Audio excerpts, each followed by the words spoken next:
Hey guys, welcome back to my channel and to another episode of Spiritual Sundays, a series where I'm talking about all of the deeper issues in life, from subjects related to mental health, human psychology, spirituality and so much more. Now, since we are well into the new year, I thought I'd touch on the subject of mind management. For some, the month of January can be quite stressful and almost depressing. After having a break over the Christmas and New Year period, it can be quite tough to get back into things again.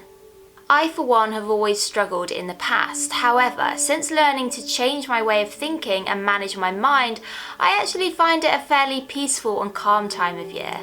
I'm sure you too have had that sense of having too much to do and not enough time.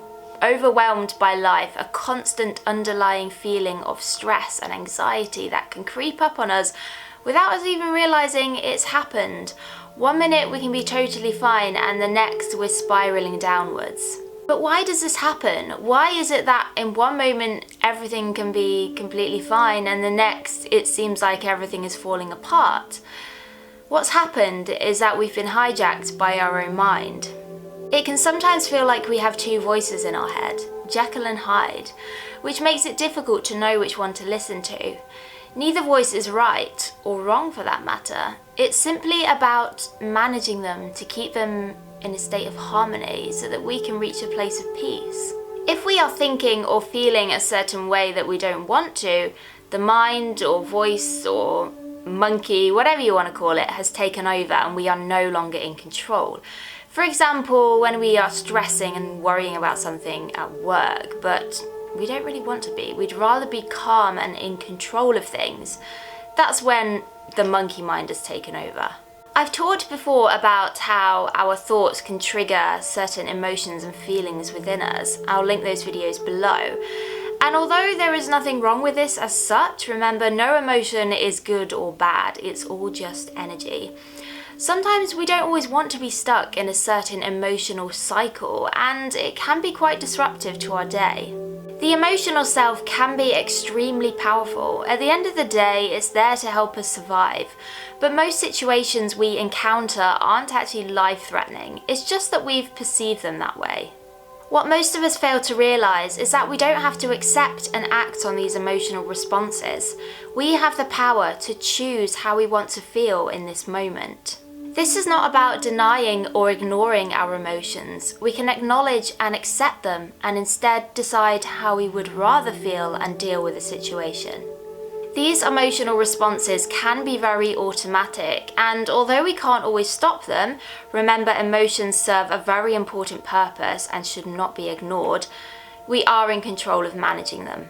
First, we have to listen to these feelings and emotional drives. Hear what the voice has to say. There is no point battling against it. We don't have to do what it's telling us to, but we can show it some love and care. Recognize what the underlying need is that wants to be fulfilled.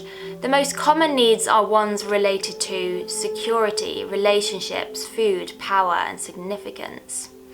Find ways in which you can meet this need. For example, let's say you're doing a project at work, but you find yourself getting so stressed out about it that you just want to give up on the whole thing.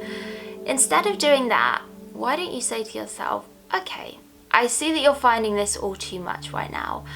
I don't want to give up on everything I've worked so hard for, so why don't we go and take a 30-minute break, or however long you need, and come back to this at another time. By doing this, we are not only pleasing our emotional drives, we are also not sabotaging something we've worked really hard on by acting in a calm and rational manner.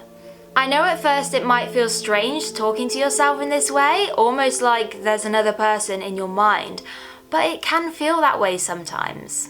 I have found this the best way to keep my mind under control, acknowledging what it has to say and truly listening.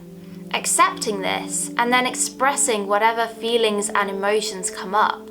It's all just energy that needs to be released. If it's not an appropriate time to express these feelings and emotions, wait until you have some private space to yourself to do so, or in the presence of somebody you trust. Once we have acknowledged and expressed these, we can then choose how we want to feel and act. Life doesn't always go the way we want it to, and things don't always work out the way we'd envisioned. Sometimes this can be out of our control, but what we do have control of is how we interpret and deal with certain situations. This is all about taking responsibility for our own thoughts, feelings, and emotions. We are not trying to control them or pretend they don't exist. That is a state of resistance. Instead, we are managing them, and this is the difference. Sometimes it's all about being more kind and loving towards ourselves, accepting that we are emotional beings and that these emotions want to be expressed and our needs met.